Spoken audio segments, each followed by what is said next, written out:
Aproveitando que estão de pé, abra sua Bíblia ou ligue sua Bíblia no livro de Daniel. Prometo que a mensagem vai ser curtinha, não tem muito o que falar, vou ser bem objetivo. Daniel capítulo 9, versículo 24.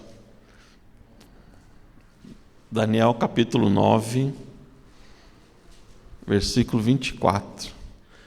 Quem gosta de estudar escatologia, acha fácil. Já tem até decorado. Todo mundo achou? Amém? Quem não achou, diz, espera um pouquinho. Daniel 9, 24. Diz assim a palavra de Deus. 70 semanas estão determinadas sobre o teu povo e sobre a tua santa cidade, para extinguir a transgressão e dar fim aos pecados, e expiar a iniquidade, e trazer justiça eterna, e selar a visão, e a profecia, e ungir o santo dos santos. Amém? Pode sentar, querido. Todo mundo já entendeu tudo? Precisa pregar, não? Quando estava me preparando para isso daqui, e veio justamente esse versículo, né? 70 semanas estão determinadas sobre o teu povo, sobre a tua cidade, para cessar a transgressão, dar fim aos pecados, expiar a iniquidade, trazer justiça eterna, e selar a visão e a profecia, e ungir o Santíssimo. Se você pegar o livro de Daniel é considerado o Apocalipse do Antigo Testamento.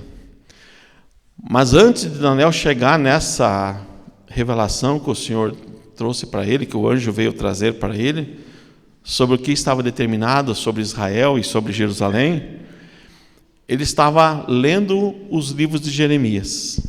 Ele estava fazendo o quê? Estudando o livro de Jeremias. E ele estava estudando justamente lá no Jeremias 25:11. Ele estava lendo essa passagem. E está escrito assim, Jeremias 25:11: toda essa terra virá a ser um deserto e um espanto. Estas nações servirão ao rei da Babilônia por 70 anos. Então Israel encontrava-se no cativeiro, e Daniel saiu de Jerusalém, moço, novo. E ele sempre manteve a sua prática adorando a Deus. Ele revelou os sonhos do Nabucodonosor e tantas outras coisas, mas chegou uma altura que ele começou a estudar a palavra de Deus, começou a estudar Jeremias. E provavelmente era no ano 67, 68, por aí. E justamente por estudar as Escrituras, ele viu que o tempo do cativeiro estava chegando ao fim. Ou seja, o tempo do sofrimento de Israel estava por acabar. Então veja como é importante nós, além de louvarmos a Deus, nós estudarmos a palavra de Deus. E ele começou a estudar e descobriu-se em Jeremias, e ele se pôs o quê? Se pôs em oração. E ele começou a orar e buscar a Deus. Deus, que se cumpra, né? Não sei como é que ele orou, mas que se cumpra a sua palavra e tudo mais. E na oração dele, que é um capítulo anterior, ou um pouquinho antes, capítulo 9, você vai ver que ele começa a orar e pedir perdão por causa dos pecados da nação. Então você veja que ele se colocou numa brecha por causa da sua nação. E ele começa a pedir perdão pelos pecados dele, com que ele cometeu, e os pecados da nação. Aí você pode se perguntar, mas como que eu posso pedir pecado de uma nação? Como que uma nação pode pecar contra Deus? E eu não sei se vocês leem muito a Bíblia, ou gostam de estudar, mas acho que todo mundo conhece o livro de Jonas. Todo mundo conhece a profecia que Deus deu para ele, vai lá, prega em Nínive, e ele vai lá e compra uma passagem para justamente o destino contrário. né? E acontece tudo aquilo no barco, e ele ganha 3 dias num transatlântico dentro de um peixe submarino, né? Fica lá num camarote 5 estrelas, e passados os 3 dias o peixe vai lá e joga ele na praia. Mas o que ele tinha que fazer? Era para ir lá e pregar em Nínive. E quem que eram os ninivitas? Eles eram os maiores inimigos de Israel, os piores.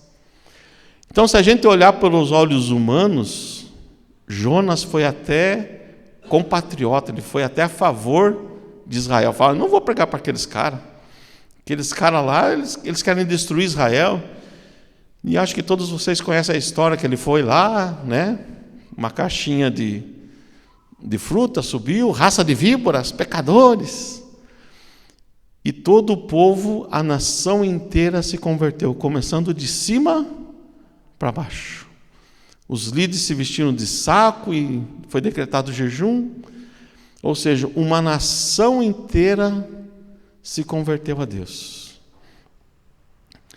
Ou seja, eles, né, começando pelo líder daquela nação, eles se arrependeram, foram tocados e foram salvos. Tanto é que, se você for ler o livro de Jonas, você vai ver que ele subiu no monte, esperou Deus cair fogo do céu, e não aconteceu nada disso, né? Porque aquela nação se arrependeu. Agora vamos lá para o livro de Naum. Se você não sabe, o livro de Jonas, de Naum e Obadias, que são os profetas menores, eles profetizaram para outras nações, menos para Israel. Mas eles eram judeus. E justamente Naum foi lá e profetizou novamente sobre o mesmo povo. Era um outro líder, uma outra nação, que aquela nação de Jonas, aquele povo que viveu naquela época de Jonas, se arrependeu e Deus teve misericórdia. Quando Naum foi pregar, aquele povo não se arrependeu. E o que aconteceu? Os assírios vieram e acabaram com os ninivitas. Então, Daniel aqui se colocou nessa brecha. Falou assim, Senhor, perdoa os meus pecados e os pecados da nossa nação. E quando que uma nação pode pecar, né? Quando que uma nação pode trazer maldição sobre si? Uma nação traz maldição sobre si quando ela começa a aprovar leis que desagradam a Deus. Isso é no mundo inteiro, não é só no Brasil. Qualquer lugar do mundo que aprove uma lei que desagrada a Deus, traz maldição sobre essa nação. E uma dessas coisas que a gente vê é a discussão do aborto, né? Que nação, como é que pode uma nação abortar e tudo mais? Mas se uma nação que aprova aborto, você pode ter certeza que vai vir alguma retaliação da parte de Deus. E por que eu digo isso? Porque em Jeremias 1,5 fala assim: antes mesmo de te formar no ventre materno, eu te escolhi.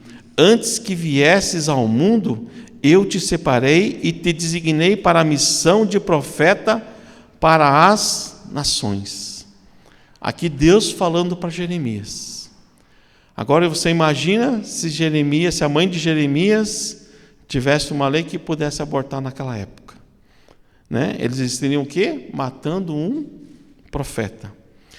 E quando você vai lá para Lucas 1,41, fala assim, e aconteceu que ao ouvir Isabel a saudação de Maria, a criança saltou no seu ventre e Isabel foi cheia do Espírito Santo e exclamou com grande voz e disse: bendita és tu entre as mulheres e bendito o fruto do seu ventre.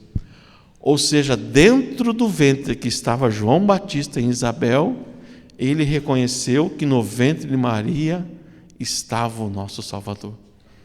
Então, eles têm vida. Isso são pecados de nações. Mas Daniel se posicionou, começou a pedir: Senhor, perdoa os pecados da nossa nação contra Deus. Nós podemos tomar essa posição de ir contra os pecados da nossa nação. E falando de pecado, aí tem os nossos pecados. Quando Daniel começou a orar, ele começou a pedir perdão pelo pecado da nação de Israel e pedir perdão por seus pecados. E uma vez um pastor estava nos ensinando a orar pelo menos 1 hora. Que Jesus, quando estava lá no Getsêmani, quando ele voltou para os seus discípulos, ele falou assim: poxa, nem 1 hora vocês puderam vigiar? Que pegaram os discípulos dormindo. E aquele pastor que começou a nos ensinar por 1 hora, ele falou assim: fique 10 minutos pedindo perdão dos teus pecados. E quando veio isso para mim, eu fiquei assim: nossa, 10 minutos, mas eu não peco tanto assim. Acho que 30 segundos é o suficiente. E às vezes eu olhava no relógio, só que nisso eu comecei a meditar no quais são os meus pecados. Se você for para a Bíblia, você vai achar um monte de relação de pecados. Os 10 mandamentos, começa com os 10 mandamentos: adorar seu Deus, honra teu pai. Aí você começa: Senhor, será que eu honrei meu pai? Será que eu menti? Será que eu desejei a mulher do meu próximo? E assim vai. Ou senão você vai lá para Gálatas 5:19, que Paulo dá uma lista de pecados. E ele fala assim: porque as obras da carne são manifestas, as quais são adultério, fornicação, impureza, lascívia, idolatria, feitiçaria, inimizade, porfias, emulações, iras, pelejas, dissensões, heresias, inveja, homicídio, bebedice, glutonarias e coisas semelhantes a essa, das quais vos declaro, como já antes vos disse, que os que cometem tais coisas não herdarão o reino dos céus. E com o passar do tempo, eu vi que aqueles 10 minutos de oração pedindo perdão dos meus pecados era um pouco. Estou falando de mim. Que não sei se você tem coragem de fazer aquela oração que Davi fez. Davi chegou para Deus e falou assim: Senhor, sonda o meu coração. Você sabe quão perigoso é essa oração? E quando nós oramos assim: Senhor, sonda o meu coração, Deus começa a nos revelar, porque Ele conhece mais do que a nós mesmos. E Ele começa: olha, você é orgulhoso. Você pode não bater num ponto, mas tem alguma coisinha lá no seu coração que nós somos orgulhosos. No meu coração tem certas coisas que você é metido a sabichão. Certas coisas você não tem humildade. Certas coisas você é julgador. E como é fácil nós julgarmos os outros, ou coisas, às vezes até um motorista que está na nossa frente. E aí começou a aflorar esses pecados. Eu falei assim: Senhor, para. Mas quando nós oramos: Senhor, sonda o nosso coração. E começa a mostrar aquilo que impede a tua presença. Às vezes, quando eu falei dos 10 minutos, mas quando eu vi que 10 minutos era pouco, eu comecei a ver qual imundo homem que eu sou. Como eu sou pecador. E como que eu quero ter a manifestação do Espírito Santo como Daniel teve. Daniel, ele se pôs por Israel. Foi ele que fez as leis? Foi ele que pecou? Foi ele que deixou de adorar a Deus? Não foi ele. Mas ele se pôs no lugar. Eu vou orar pela minha nação, pelos pecados da minha nação. Eu não concordo. E ele começou a orar por ele, pelos pecados dele. Se você for ler o texto inteiro, você vai ver, quando eu me coloquei em oração, e diz a data e tudo mais, e ele começou a pedir perdão dos seus pecados. E de repente veio o anjo e falou isso daqui, 70 semanas estão decretadas sobre o teu povo. Que povo que era? Israel. Porque Daniel era judeu. Apesar de estar na Babilônia, Deus começou a revelar o que iria acontecer em Israel. Por quê? Porque ele tomou uma posição. Então, 70 semanas estão determinadas sobre o teu povo. Ou seja, ele estudou a palavra de Deus. Ele se pôs na brecha para pedir perdão. né? E ele pediu perdão dos seus pecados. E nisso veio o anjo e revelou para ele o que iria acontecer novamente. Então, 70 semanas estão determinadas sobre o teu povo. A igreja não faz parte dessa profecia, mas eu creio que isso vai respingar em nós, porque ele começa a falar assim, ele fala de 3 pecados do homem e 4 justiças de Deus. Então, 70 semanas estão determinadas ao seu povo, que eu não vou falar sobre as 70 semanas, né? Mas fala assim, para cessar a transgressão. Então, a primeira coisa que iria acabar em Israel era a transgressão. E o que é a transgressão? É a rebeldia contra Deus. Eu preguei uma vez aqui sobre Abacuque, e Abacuque começou a ver essa rebeldia em Israel. Abacuque começou a orar, falou assim, ó Deus, faça a justiça, o povo aqui está idolatrando, o povo está deixando de seguir o Senhor. E Deus fala para Abacuque assim, olha Abacuque, eu vou fazer uma coisa que você não acredita. Eu até brinco, né? As mulheres vão lá na cabeleireira e perguntam assim, como é que está Maria? Olha, se eu te contar, você não acredita. E Deus fez a mesma coisa para Abacuque. Olha Abacuque, se eu te contar, você não acredita. Eu vou chamar os babilônicos para invadir Israel. E Abacuque se ira e fala assim, mas como, Senhor? Eu estou pedindo para o Senhor fazer justiça, para o Senhor acertar, endireitar esses homens, e o Senhor vai mandar uma outra nação mais ímpia, mais pecadora e mais idólatra, né? E aí que vem aquela frase, e Abacuque se pôs em oração, e veio aquela frase para ele, o justo viverá pela fé. A frase que Paulo usou nas suas cartas e que Jó veio usar. Então, ele vai vir para o quê? Acabar com a transgressão, acabar com a rebeldia contra Deus, acabar com a idolatria. E se você continuar assim, para cessar a transgressão, para cessar os pecados, dar fim aos pecados. E o que é pecado para nós? É aquilo que nos separa de Deus. Se você for lá para o livro de Isaías, Isaías fala assim, que o seu pecado faz separação entre mim e você. Por causa dos seus pecados, eu viro as costas e não te ouço. Acho que é Isaías 53 ou 63, eu não lembro agora o endereço.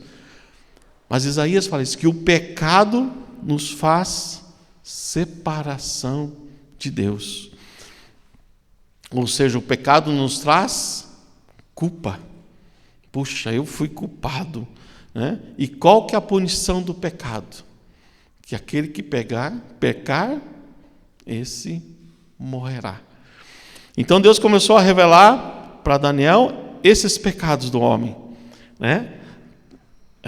Transgressão, ele ia vir para acabar com a transgressão, com os pecados, e depois ele fala ali, para cessar essa transgressão, para dar fim aos pecados e para expiar a iniquidade. O que é esse expiar a iniquidade? Expiar é quando, na tradução, esqueci de marcar aqui, deixa eu ver se eu tenho aqui expiar, é a palavra capar, ou seja, é cobrir, é apagar. É apagar o quê?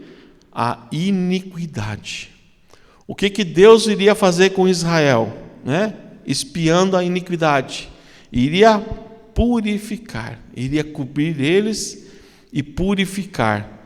Ou seja, o que Deus estava fazendo com Israel, né? Cobrindo a iniquidade? Uma reconciliação.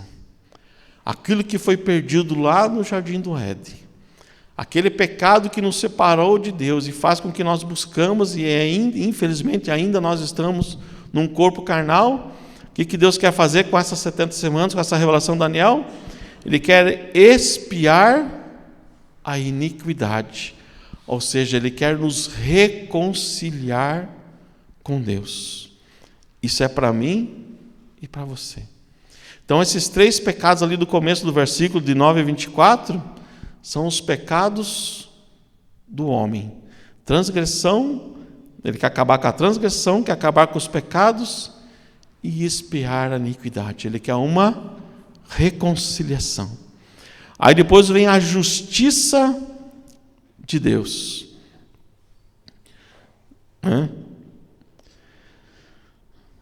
A justiça de Deus. Ele quer trazer o quê? Expiar a iniquidade e trazer a justiça eterna. O que é a justiça eterna? Ele quer trazer vitória para nós, né? Então a justiça de Deus é muito diferente da nossa justiça. A palavra de Deus fala que a justiça do homem é como trapo de imundícia. Você sabe o que é trapo de imundícia na Bíblia? É um pano que você usa para 2 coisas. Ou era para limpar as feridas de um leproso, para você tirar as chagas e tudo mais, ou para nos dias das mulheres, quando estava lá atravessando lá o deserto, nos seus dias de menstruação, era para colocar aquele pano, enxugar, né, e jogar fora. Isso é a justiça nossa, a justiça do homem. Então a Bíblia fala lá, está lá em Isaías 64, que a nossa justiça é como trapo de imundícia.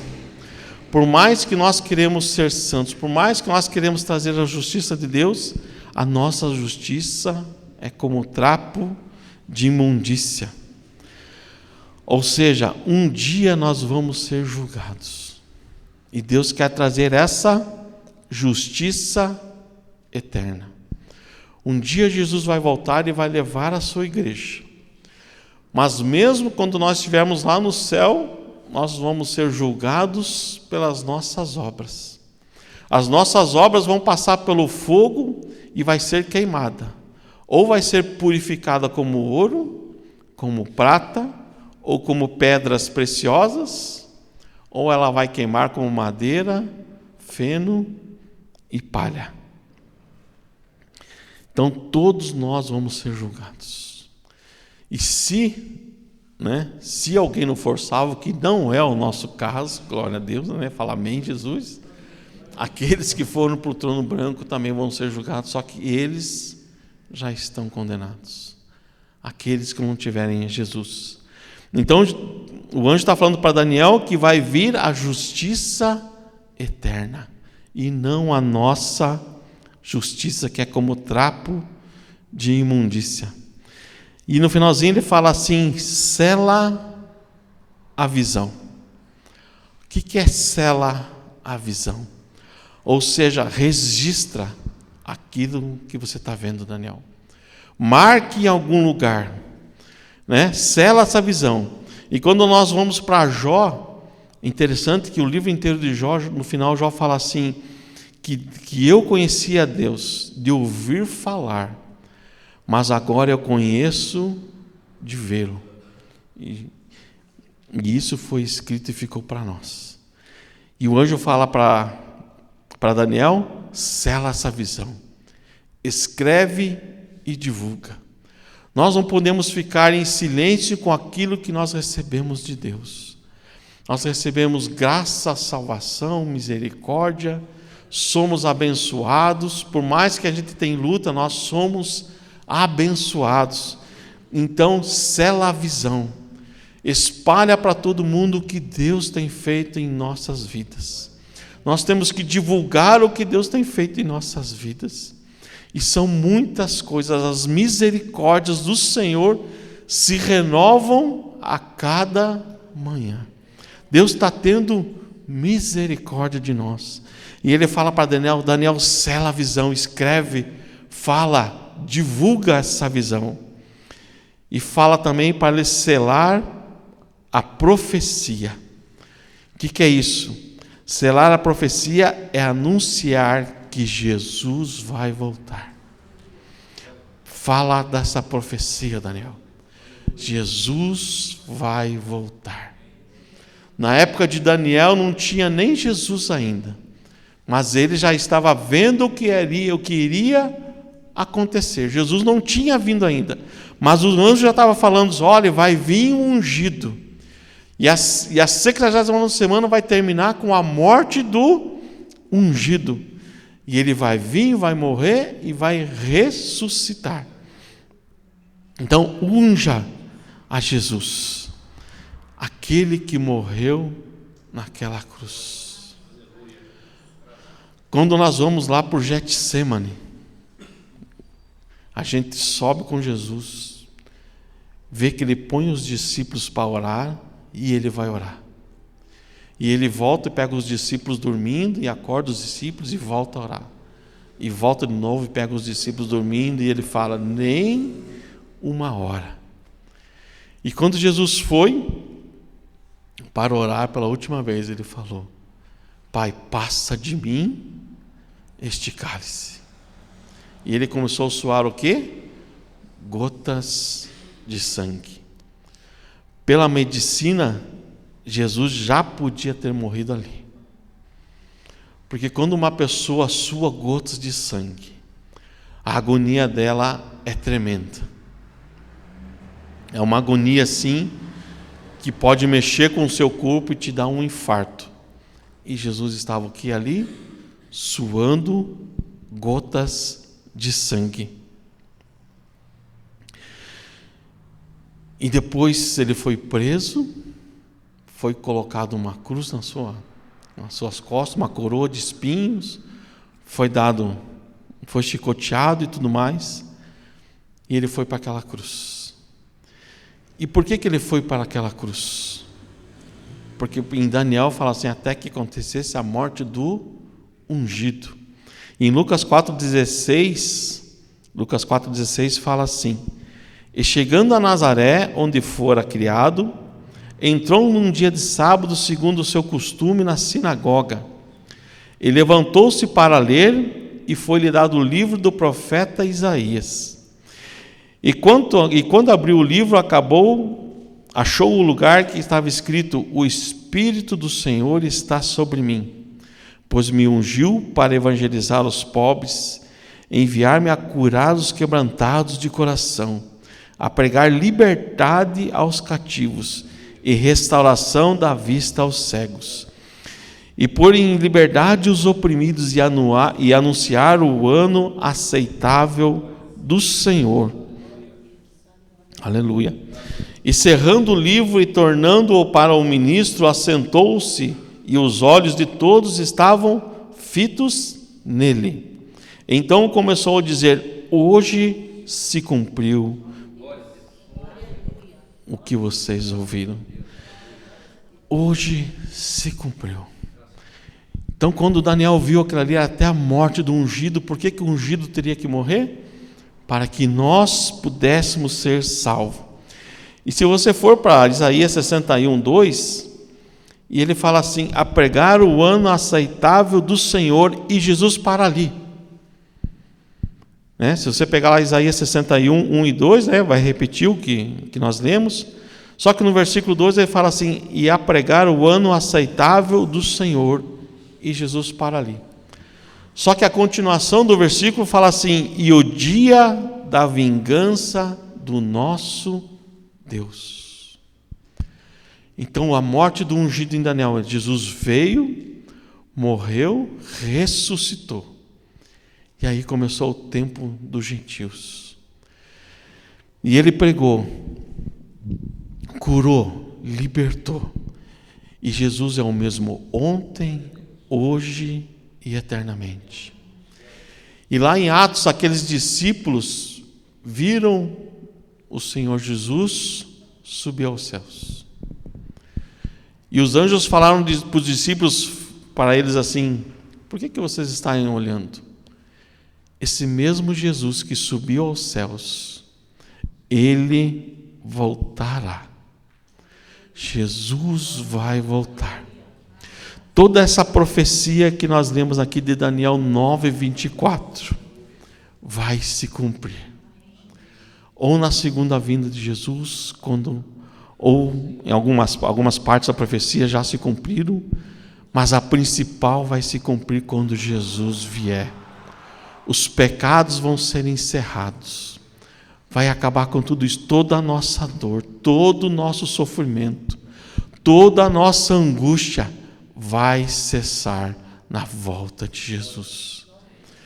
Então Jesus está voltando. E pelo que nós estudamos na palavra de Deus, parece, pelo menos eu sinto isso, eu vejo isso, que a vinda dele está mais perto do que nunca, mais próximo do que nunca.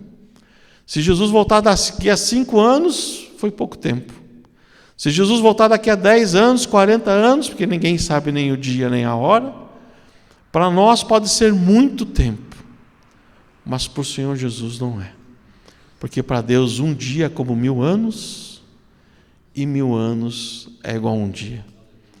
Eu estava até comentando com o pastor agora, que eu tinha convidado um aluno meu para vir cantar, e ele me respondeu hoje, pastor, eu não vou, me perdoa, porque eu não estou preparado.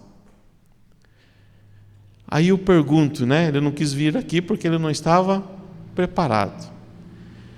E se Jesus voltasse hoje, você está preparado? Se a sua vida acabasse hoje, você está preparado para subir com Jesus? Na palavra de Deus fala assim, que nada nos separará do amor de Deus. Nem a vida, nem a morte. E tem mais o versículo. Mas se eu em vida estou com Jesus, se acontecer um infarto em mim, acontecer um acidente, ou se Jesus voltar, eu vou continuar com Jesus. Essa é minha fé. Mas eu pergunto para você, você está preparado? Será que você tem que, eu tenho que me preparar, eu tenho que ir no culto de domingo, vestir as minhas vestes, louvar a Deus, dar a minha oferta, me consagrar? Mas e se Jesus vier na segunda-feira? Se Jesus marcar um encontro com você na terça, na quarta, na quinta, na sexta e no sábado, você está preparado?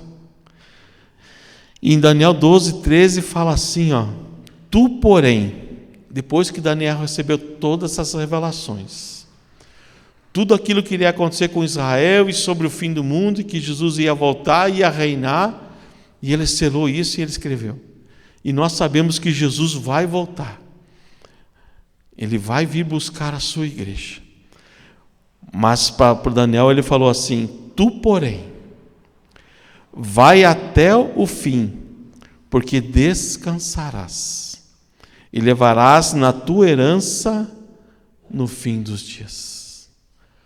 Ou seja, tudo aquilo que nós fazemos para Deus, todo o nosso galardão, todo o louvor, todo o evangelismo, toda a pregação, todo o serviço na casa de Deus, nós vamos levar para a nossa eternidade, vai ser o nosso galardão. Mas aí eu pergunto, Jesus pode voltar hoje, antes de terminar a noite? Jesus pode voltar amanhã? Ou Jesus pode voltar daqui a 10 anos? E a pergunta é, você está preparado? Você está preparado para a vinda do Senhor? Ele se entregou naquela cruz do Calvário com tanto amor por mim e por você. Tanto é que quando ele estava orando, os discípulos, os que estavam próximos dele, estavam dormindo. E quando ele foi para o julgamento, os discípulos deram no pé. Um ficou de longe olhando. E quando perguntaram para ele, você andava com Jesus? Não, eu não andei com Jesus. Eu não era deles. Negou Jesus por 3 vezes. Mas mesmo assim, Jesus foi julgado, condenado e crucificado. E lá naquela cruz tinha um que estava com ele, o apóstolo João. Se Jesus voltar hoje, você vai estar aonde? Você vai estar fugido? Ou você está vivendo uma vida aos pés da cruz? Eu sei que talvez a agonia nossa do dia a dia, os atrapalhos do dia a dia, às vezes nos leva a cometer erros, pecados, nos leva a errar. Mas Jesus estava lá sem amigos, e às vezes nós nos encontramos sem amigos. Mas Isaías fala que o Senhor nunca nos deixará. Pode saber que nós nunca vamos estar sozinhos, porque Jesus morreu por mim e por você. E se Ele fez isso por mim e por você, o que nós estamos fazendo para Ele? O que nós estamos fazendo para Jesus? Nós estamos selando aqui a visão? Nós estamos anunciando o Evangelho? Nós estamos talvez às vezes falando para um colega nosso de trabalho: cara, olha o que Jesus fez por mim. Olha o que Jesus me abençoou. Olha o que Jesus transformou a minha vida. Olha o que Jesus transformou o meu casamento. Fica de